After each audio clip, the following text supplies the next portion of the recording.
আলামিন, আমরা দুর্বল, আপনি শক্তিশালী, তাই তাহলে সত্য পরাজিত হয়ে যাবে। রব্বিল আলামিন বিরহমাতিকা ইয়া আরহামার রাহিম।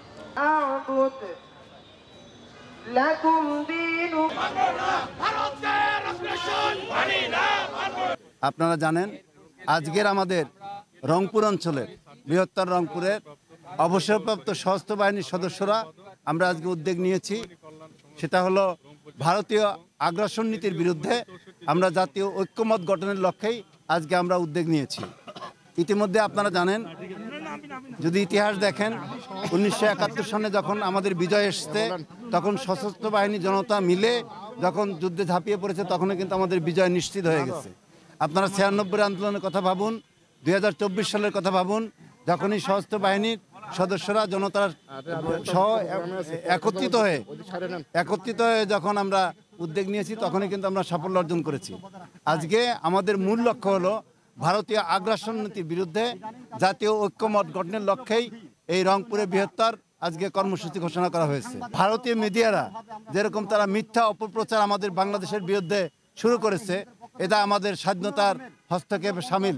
আপনারা স্বেচ্ছার হন, আপনারা সত্যিকারে আমাদের এই বিষয়গুলো আপনারা বহির্বিশ্বে প্রচার করবেন। আজকে আমরা ভারতের যে আগ্রাসন, সেই আগ্রাসনের বিরুদ্ধে আমরা এক হয়েছি এবং আমরা প্রতিবাদ করতেছি তাদের এই আগ্রাসন। কিসের জন্য তারা এই আগ্রাসন করতেছে? বাঙালি হলো বীরের জাতি। বাংলাদেশ যখন স্বাধীন হয়েছে 1971 সালে, সবাই জানে, পুরা পৃথিবী জানে বাংলাদেশ বীরের জাতি।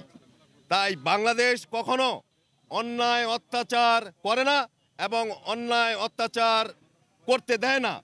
ন্যায়সঙ্গত জাতি হিসাবে, বীরের জাতি হিসাবে বিশ্বের ভিতরে বাংলাদেশের মাথা উঁচু করে আমরা সেনাবাহিনীর সদস্য যারা, বলতে সশস্ত্র বাহিনীর সদস্য যারা, তারা পুরা বিশ্বে আমাদের মাথা উঁচু করে পুরা বিশ্বকে জানিয়ে দিয়েছি পৃথিবীর ভিতরে যে সমস্ত মিশনগুলোতে আমরা জয়েন করেছি, যুদ্ধ করেছি, সবাই জানে যে এরা বাংলাদেশি। তাই ভারতকেও জানতে হবে এরা বাংলাদেশের বীরের জাতি, এরা অন্য কোনো দেশের নয়। বাংলাদেশের বাঙালিরা পুরা বিশ্বের ভিতরে মাথা উঁচু করে থাকে। তারই প্রতিবাদ জানাচ্ছি আমরা যে ভারত যেভাবে আগ্রাসন করতেছে আমাদের বাংলাদেশকে নিয়ে, সেই আগ্রাসনকে রুখে দেওয়ার জন্য আমরা আজকে সবাই এক হয়ে প্রতিবাদ জানাচ্ছি। আমাদের প্রতিবাদে বাংলাদেশের মেহনতি যত জনতা, যত ছাত্র, যত রাজনৈতিক দল, সবাই এক হয়ে আমরা তাদেরকে ধিক্কার জানাচ্ছি, আমরা তাদেরকে প্রতিবাদ জানাচ্ছি যে বাঙালিদের কাছে আপনাদের কোনো প্রকার অন্যায় অত্যাচার, জুলুম এই সমস্ত করতে আপনারা পারবেন না। ভারতীয় মিডিয়ার ধারাবাহিক অপপ্রচার বন্ধের দাবিতে এবং দেশের স্বাধীনতা, সার্বভৌমত্ব, অখণ্ডতা, নিরাপত্তা রক্ষায় দেশপ্রেমিক ছাত্র, সেনা, জনতার বৃহত্তম ঐক্যের ডাক। হাজারো ছাত্র জনতার আত্মত্যাগের বিনিময়ে আমরা গত 5 আগস্ট 2024 তারিখে দীর্ঘ 16 বছরের স্বৈরাচার মুক্ত হয়েছি। এজন্য জীবন দিয়েছে প্রায় 2000 ছাত্র জনতা, আর আহত হয়েছেন অগণিত। শহীদ ও আহত ছাত্র জনতার প্রতি আমাদের অন্তরের অন্তঃস্থল হতে অকৃত্রিম কৃতজ্ঞতা এবং শ্রদ্ধা জ্ঞাপন করছি।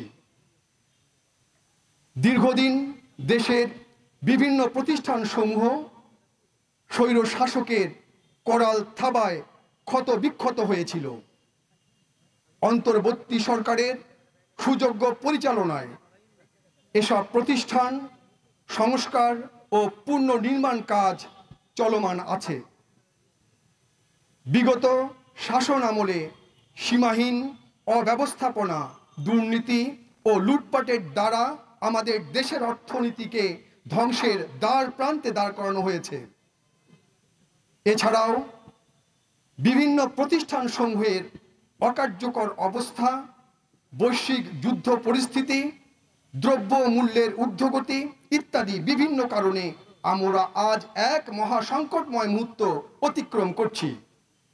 এর উপর যোগ হয়েছে আমাদের দেশের বিরুদ্ধে পরিকল্পিত ও ধারাবাহিকভাবে ভারতীয় মিডিয়ার অপপ্রচার। তাদের সরকারের আগ্রাসন নীতি এবং বাংলাদেশের গুরুত্বপূর্ণ স্থান চট্টগ্রাম, সিলেট, রংপুর দখলের নীল নকশার হুমকির তথ্য প্রচার।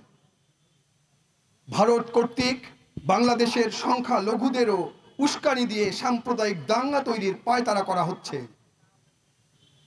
তারা আমাদের দেশকে বিশ্বের দরবারে হেয় প্রতিপন্ন করার বয়ান তৈরি করেছে, যা অত্যন্ত উদ্বেগজনক। জুলাই আগস্ট বিপ্লবের পর সদ্য স্বৈরাচার মুক্ত বাংলাদেশের রাষ্ট্র মেরামত কাজকে দীর্ঘায়িত ও ক্রমান্বয়ে অসম্ভব করে তোলাই এই আগ্রাসনের মূল লক্ষ্য বলে ধারণা করা হচ্ছে। এই সংকট মোকাবিলায় আমরা অন্যান্য অনেক সংগঠনের ন্যায় বৃহৎ ঐক্যের ডাক দিয়েছি। আমাদের প্রস্তাবগুলো হলো: 1. বাংলাদেশ রাষ্ট্রের সকল অকার্যকর প্রতিষ্ঠানসমূহের নির্বিঘ্ন সংস্কার ও মেরামত। 2. ফ্যাসিস্ট রাষ্ট্র কাঠামোর সকল উপাদানসমূহকে অপসারণ করা। 3. রাজনৈতিক বিভাজন ভুলে জাতীয় স্বার্থে সকলে একত্রিত হওয়ার মাধ্যমে ভারতীয় আগ্রাসন নীতি প্রতিহত করা। আমরা বিশ্বাস করি দল মত নির্বিশেষে একযোগে কাজ করার মাধ্যমেই আমরা জাতির যে কোনো সংকটময় মুহূর্ত থেকে উত্তরণ ঘটাতে পারি।